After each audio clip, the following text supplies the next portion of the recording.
इस वक्त प्रधानमंत्री मोदी संबोधित कर रहे हैं यहां पर मौजूद युवाओं को और 19वें रोजगार मेले में उन्होंने शिरकत की है, जहां पर 51,000 से ज्यादा युवाओं को आज ज्वाइनिंग लेटर दिया जा रहा है।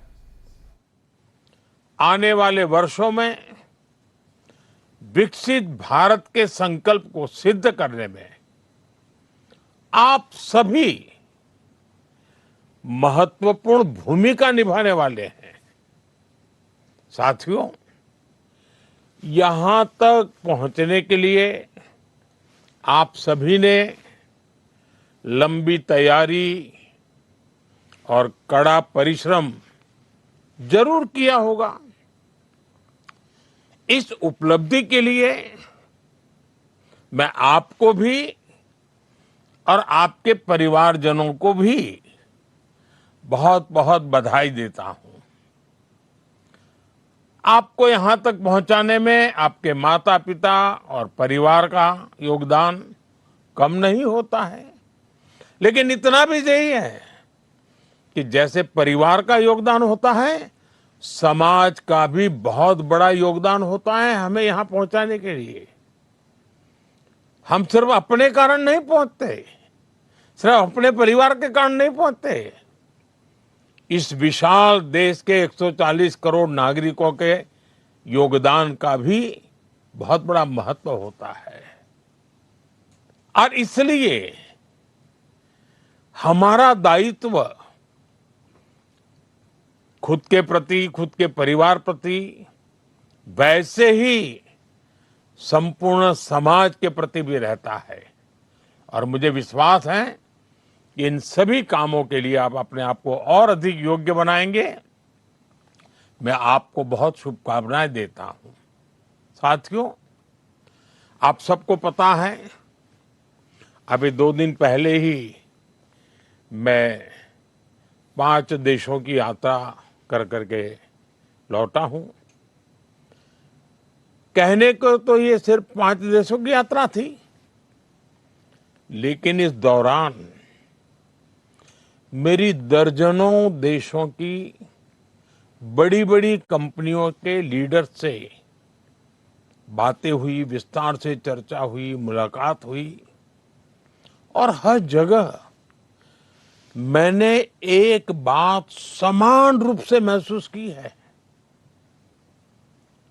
दुनिया भारत के युवाओं और भारत की टेक्नोलॉजिकल प्रोग्रेस को लेकर बहुत उत्साहित है। आज दुनिया भारत की विकास यात्रा का हिस्सा बनना चाहती है। भारत भी दुनिया के अलग अलग देशों के साथ पार्टनरशिप कर रहा है। इसका उद्देश्य यही है कि भारत के युवाओं को अवसर मिले, रोजगार मिले, उनका सामर्थ्य खिल उठे। साथ साथ मैं चाहता हूं मेरे देश के नौजवानों को ग्लोबल एक्सपोजर भी मिले। इस यात्रा के दौरान, अब जैसे नीदरलैंड की मैं बात करूं, तो नीदरलैंड्स के साथ सेमीकंडक्टर्स, वाटर, एग्रीकल्चर और एडवांस मैन्युफैक्चरिंग पर चर्चा हुई। स्वीडन के साथ आर्टिफिशियल इंटेलिजेंस, एआई और डिजिटल इनोवेशन, उस पर सहयोग की बहुत सारी बातें हुई। नॉर्वे के साथ ग्रीन टेक्नोलॉजी और मैरीटाइम कोऑपरेशन की बात आगे बढ़ी है। यूएई के साथ स्ट्रेटेजिक एनर्जी और टेक्नोलॉजी पार्टनरशिप पर महत्वपूर्ण समझौते हुए। इटली के साथ defence, critical minerals, science and technology ऐसे अत्यंत महत्वपूर्ण क्षेत्रों में पार्टनरशिप्स पर एग्रीमेंट हुए। साथियों, इन सारे एग्रीमेंट्स का सीधा लाभ भारत के युवाओं को मिलने वाला है। और आपने देखा होगा कि सारे विषय एक उज्जवल समर्थ भारत के भविष्य की गारंटी लेकर के आते हैं, क्योंकि हर नया निवेश, हर टेक्नोलॉजी पार्टनरशिप, हर इंडस्ट्रियल कोलैबोरेशन भारत के युवाओं के लिए नई अपॉर्चुनिटीज तो लेकर के आता ही है, लेकिन अनगिनत नए अवसर तैयार करता है। मेरे नौजवान साथियों, हमें याद रखना है, ये वो सेक्टर्स हैं जिनमें आने वाला इन्वेस्टमेंट और पार्टनरशिप आने वाले 3-4 दशक की ग्लोबल ग्रोथ को ये शेप करने वाली इंडस्ट्री तैयार करेगी। और निश्चित तौर पर भारत के युवाओं की इसमें बहुत बड़ी भूमिका होगी। साथियों, भारत किस तरह दुनिया का एक भरोसेमंद सप्लाई चेन पार्टनर बन रहा है, इसका मैं आपको एक उदाहरण देता हूं। जैसे नेदरलैंड्स की सेमीकंडक्टर कंपनी, आप में से बहुत लोग इस नाम से परिचित होंगे, ASML के साथ भारत की टाटा कंपनी का एग्रीमेंट है। भारत दुनिया के कुछ ही देशों में से एक है जिसके साथ इस कंपनी ने समझौता किया है। ASML टाटा इलेक्ट्रॉनिक्स के बीच ये अकेला समझौता ही भारत में रोजगार के अनगिनत नए मौके बनाएगा और भारत को एक नेक्स्ट जनरेशन टेक्नोलॉजी में प्रवेश द्वार खोल देगा। ऐसे ही स्वीडन के साथ टेक्नोलॉजी और AI पार्टनरशिप्स, UAE का साथ सुपर कंप्यूटिंग कोऑपरेशन भारत की टेक्नोलॉजी क्षमता को बहुत मजबूत करने वाले हैं। इन एग्रीमेंट से युवाओं के लिए नए अवसर तो होंगे ही होंगे। साथियों, आज clean energy, critical minerals, green hydrogen और सस्टेनेबल मैन्युफैक्चरिंग से जुड़े सेक्टर्स भी बहुत तेजी से ग्रो कर रहे हैं, आगे बढ़ रहे हैं। इनसे जुड़ी पार्टनरशिप एक नई इकोनॉमी के न्यू अपॉर्चुनिटीज के दरवाजे खोल रही है। स्वीडन, नॉर्वे और इटली जैसे देशों के साथ ग्रीन ट्रांजिशन और सस्टेनेबल टेक्नोलॉजी में भी सहयोग बढ़ रहा है। ये भारत को क्लीन मैन्युफैक्चरिंग से जुड़ी फ्यूचर इंडस्ट्रीज में मजबूत करेगा। इसके अलावा भारत ने पोर्ट्स, शिपिंग और मैरीटाइम इंफ्रास्ट्रक्चर से जुड़े एग्रीमेंट पर तेजी से काम किया है।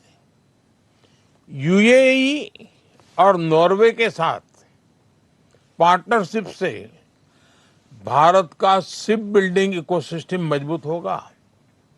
और आप तो जानते हैं, शिप बिल्डिंग यानी स्किल्ड मैन पावर की बहुत जरूरत पड़ती है। यानी भारत के इंजीनियर्स, टेक्नीशियंस और स्किल्ड वर्कर्स के लिए इतनी मांग बढ़ने वाली है जिसकी आप कल्पना नहीं कर सकते हैं। कितने अवसर तैयार होंगे। साथियों, हर नई पार्टनरशिप के साथ हम भारतीय स्टार्टअप्स, रिसर्चर्स और यंग प्रोफेशनल्स के लिए दुनिया से जुड़ने के नए रास्ते बना रहे हैं। इससे भारतीय युवाओं को एडवांस एक्सपर्टीज, ग्लोबल मार्केट्स और ग्रोथ के नए मौके भी मिलेंगे। आज दुनिया उन देशों का सम्मान करती है जो इनोवेट करते हैं, जो बिल्ड करते हैं और जो बड़े स्तर पर डिलीवरी कर सकते हैं।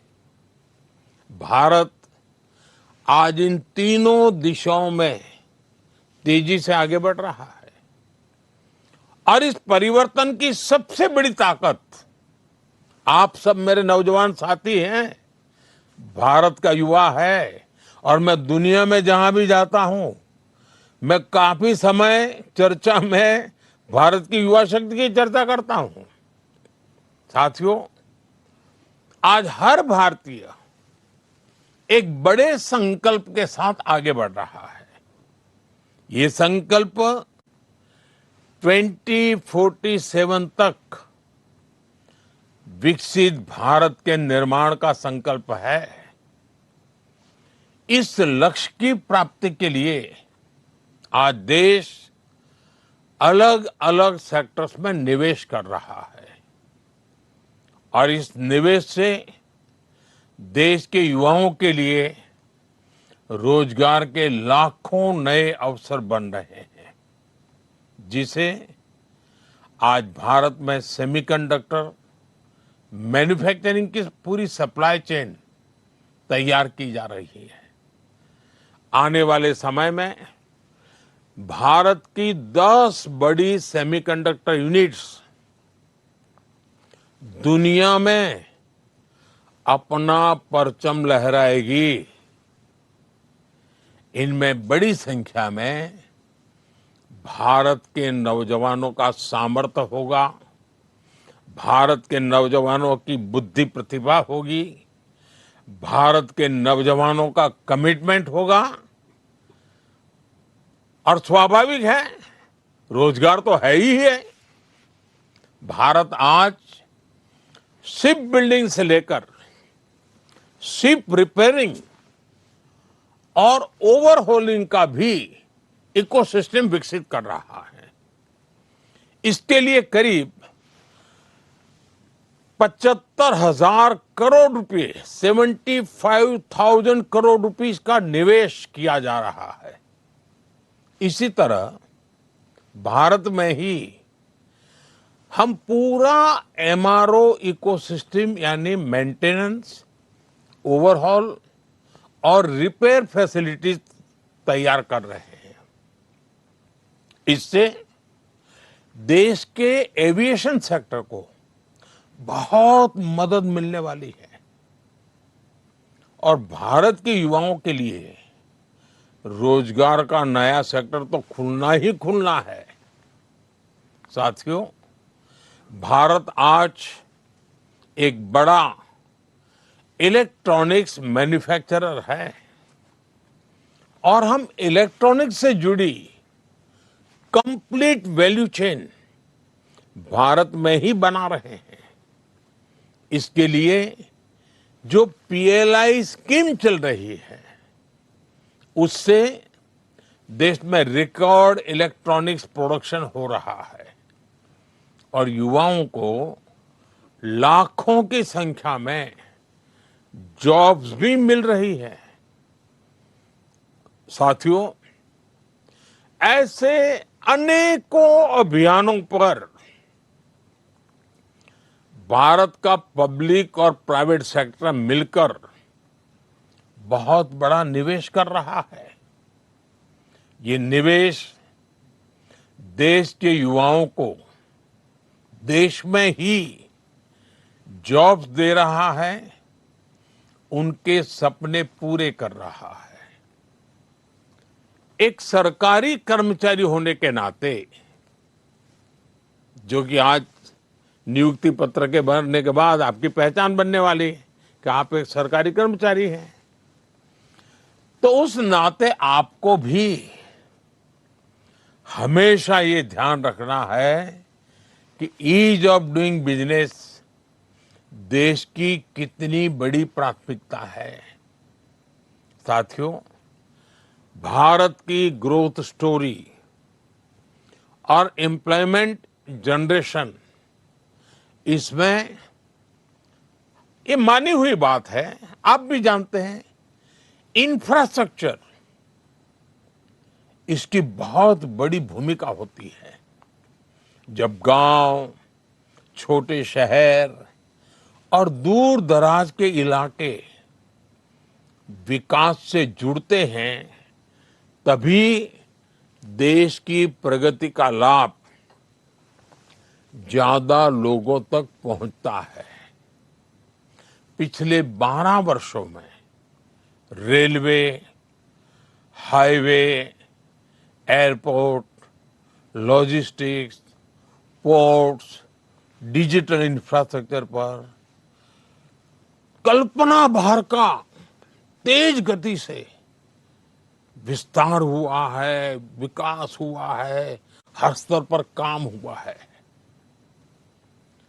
आज आप अपने क्षेत्र में किसी की भी दिशा में 100 किलोमीटर अगर जाएंगे तो भारत सरकार द्वारा कोई न कोई काम चलता हुआ नजर आएगा आपको। आज गांवों में भी बदलाव तेजी से दिखाई दे रहा है। कनेक्टिविटी बढ़ने से किसानों, छोटे व्यापारियों, विद्यार्थियों के लिए नए रास्ते खुले हैं। आज करोड़ों परिवारों को पक्का घर मिला है। यानी दुनिया के कई देश हैं जिनके पास टोटल घर होते हैं, उससे अनेक गुना घर हम नए बनाते हैं। इतना ही नहीं, जो मेरा स्वच्छता का अभियान है उसको तो मैं कभी भी भूलने नहीं देता हूं लोगों को, और न ही मैं भी भूलता हूं। उसमें शौचालय की बहुत बड़ी महत्वपूर्ण भूमिका है, हम उस पर भी बल दे रहे हैं। करोड़ों घरों तक आज बिजली पहुंची है। रूफटॉप सोलर एनर्जी, कितने नए नए वेंडर्स मैदान में आए हैं। अब देखिए, जल जीवन मिशन से नल से जल पहुंचाना, मैं अभी देख रहा था कि मैं चाहता था कि शहरों में पीएनजी के कनेक्शन बढ़े, तो मुझे प्लम्बर नहीं मिल रहे थे, कमी पड़ रही थी, क्योंकि जल जीवन के मिशन में कई सारी बड़ी संख्या में प्लम्बर वहां लगे हुए थे। अब इधर मुझे एनर्जी के लिए बड़े शहरों में पीएनजी के कनेक्शन तेजी से बढ़ाने थे। तो आप कल्पना कर सकते हैं कि कभी कभी तो लोगों की जरूरत पड़े तो लोग कम पड़ जाते हैं। साथियों, इन बदलावों का असर सिर्फ सामान्य नागरिकों की सुविधाओं तक सीमित नहीं रहता। गांव तक सड़क पहुंची तो मार्केट तक आना जाना आसान हुआ, बिजली की सुविधा बेहतर हुई तो छोटे उद्योग धंधे आगे बढ़ने लगे, गांव में भी एग्रीकल्चर में वैल्यू एडिशन होने लगा।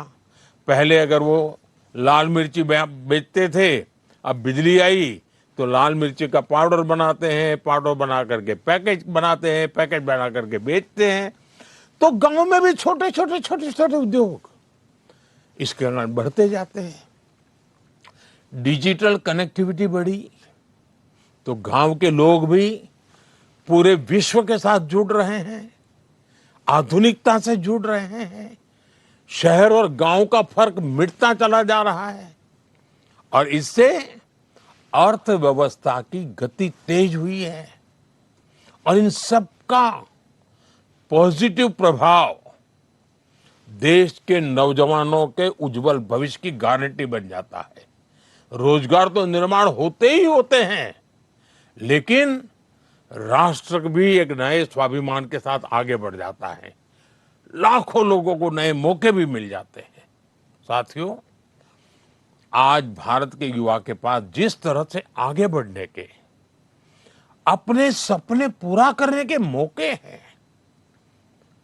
ऐसा अवसर पहले नहीं मिला है। मैं किसी का दोष नहीं कर रहा हूं, लेकिन हकीकत है कि आज बहुत तेज गति से सब हो रहा है, विशाल फलक पे हो रहा है, विविधताओं से भरा हो रहा है।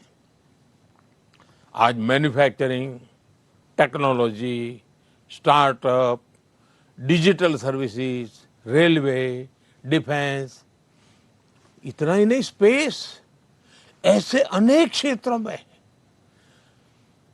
अनगिनत अवसर हमारा इंतजार कर रहे हैं। हमारा प्रयास है कि ज्यादा से ज्यादा युवा नए अवसरों का लाभ उठा सके और देश के युवाओं को अपनी प्रतिभा दिखाने का पूरा मौका मिले। इसलिए skill development, industry linked education और फ्यूचर टेक्नोलॉजी पर लगातार जोर दिया जा रहा है। आईआईटीज को मॉडर्न बनाया जा रहा है। नेशनल स्किल ट्रेनिंग इंस्टीट्यूट्स को मजबूत किया जा रहा है। पीएम सेतु जैसे अभियान इसी दिशा में काम कर रहे हैं।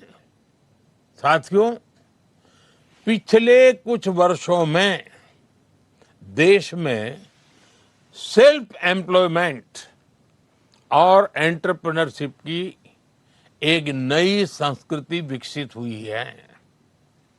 भारत दुनिया का तीसरा सबसे बड़ा स्टार्टअप इकोसिस्टम है। देश में 2,30,000 से ज्यादा, ये आंकड़ा याद रखिए, 2,30,000 से ज्यादा रिकॉग्नाइज्ड स्टार्टअप्स हैं और उसमें भी दो चार नौजवान भी जुड़े हुए होते हैं। अहम बात यह है कि ये बदलाव सिर्फ बड़े शहरों तक सीमित नहीं है और मुझे इसका सबसे ज्यादा आनंद है। आजकल तो टियर 2 और टियर 3 शहरों के युवा भी बहुत बड़ी संख्या में स्टार्टअप और इनोवेशन की दुनिया में अपना ताकत दिखा रहे हैं। उनके सामर्थ्य की नोट लेनी पड़ रही है। ये परिवर्तन अब देश की अर्थव्यवस्था का महत्वपूर्ण हिस्सा है। इस बदलाव में हमारी नारी शक्ति की भूमिका भी लगातार बढ़ रही है। आज बड़ी संख्या में विमेन लेड स्टार्टअप्स, ये जब सुनते हैं ना, मन गर्व से भर जाता है। मैं जब दुनिया के लोगों को बताता हूं कि हमारे यहाँ स्टार्टअप में महिलाओं की बहुत बड़ी भूमिका बढ़ रही है, बहुत बड़ी मात्रा में महिलाएं आगे आ रही है। मुद्रा योजना के तहत करोड़ों महिलाओं को फाइनेंशियल सपोर्ट मिला है। पीएम स्वनिधि जैसी योजनाओं ने भी लाखों महिलाओं को आत्मनिर्भर बनने का अवसर दिया है। आज गांवों में, छोटे शहरों में पहले से ज्यादा महिलाएं अपने दम पर नए काम शुरू कर रही हैं। साथियों, नीतियां और निर्णयों के इस अभियान के बीच आपको एक और बात याद रखनी है। किसी भी व्यवस्था की असली ताकत उसके लोग होते हैं। जनता जनार्दन की शक्ति होती है, जनशक्ति होती है और जनशक्ति ही तो राष्ट्र शक्ति बनती है।